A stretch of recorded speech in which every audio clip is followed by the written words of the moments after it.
Imagine waking up and realizing your favorite food is gone. Forever, no more coffee to wake you up. No more chocolate to soothe your soul. It's not a bad dream, it's history. When war erupts, the battlefield isn't the only place affected. War rewrites our menus, empties our shelves, and leaves generations with new eating habits. Today, we explore how the chaos of war shapes what we eat, and how it still lingers in your kitchen today. This is the impact of war on food. Wars change everything.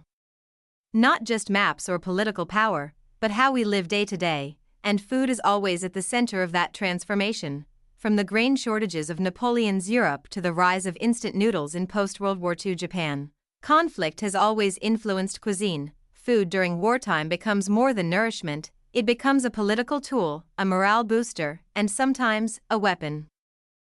Understanding the history of war through the lens of food opens up a more intimate, human perspective of survival, resilience, and change. Before we dig in, make sure to hit that subscribe button, because we bring history, food, and global issues to life, one bite at a time. The first and most immediate impact of war?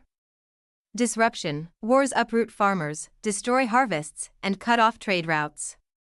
Let's look at a few critical examples. World War I and II rationing. Ration books became household staples.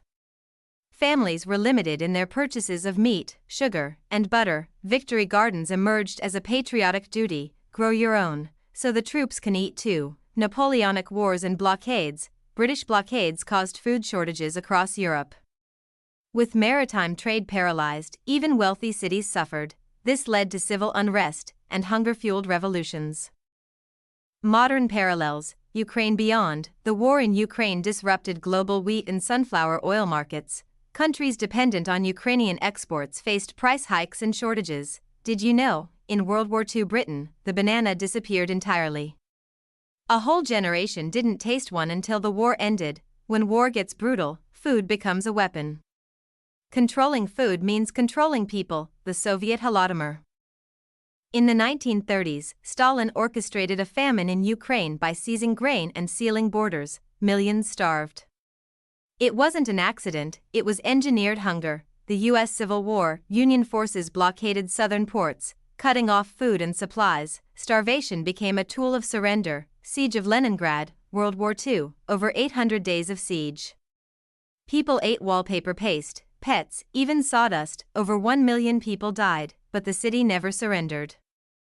Comment below, which war story shocked you the most? Let's talk about the resilience of people when even food is taken away. War doesn't just change food during conflict, it reshapes diets for decades after. World War II and processed foods, canned goods, Spam, and instant coffee were war innovations. After the war, they became kitchen staples. Japan. After World War II, U.S. soldiers introduced canned goods, cereals, and hamburgers. Western fast food boomed in the 1950s and 60s.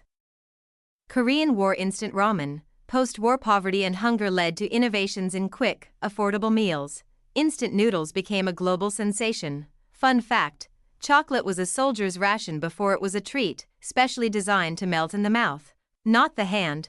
War continues to shake the dinner table, even in places far from the front lines. Russia-Ukraine conflict. Over 30% of the world's wheat comes from Ukraine and Russia. African and Middle Eastern nations suffer most from these shortages. Middle East conflicts. Yemen and Syria face extreme food insecurity due to conflict. Millions rely on international food aid just to survive. New movements. Self-sufficiency. Urban farming. Cities like Detroit and Singapore promote local agriculture. People are turning rooftops and balconies into food sources, just like victory gardens of the past. Speech balloon. If you had to grow one food yourself for survival, what would it be? The scars of war go deeper than the pantry. They live in culture, memory, and identity. Refugees carry food traditions across borders, preserving heritage. Older generations hoard food out of fear, a habit born in wartime scarcity. National cuisines evolve from these experiences, resilient, adaptive, and rich with history. Think of how wartime changed pasta in Italy, rice dishes in Vietnam, or even barbecue culture in the American South. Food tells the story of survival. It connects us to the past, not just through recipes, but through resilience. Every grain of rice, every loaf of bread, Every cup of coffee carries a legacy shaped by conflict and courage. Next time you eat, think about the journey it took. Because history is on your plate. If this video gave you a new perspective, give it a like. Subscribe for more stories that blend history, food, and global insight. Check out our next video, How War Shaped the Global Economy. Link in the description. And remember, food is never just food. It's politics, power, and the story of humanity.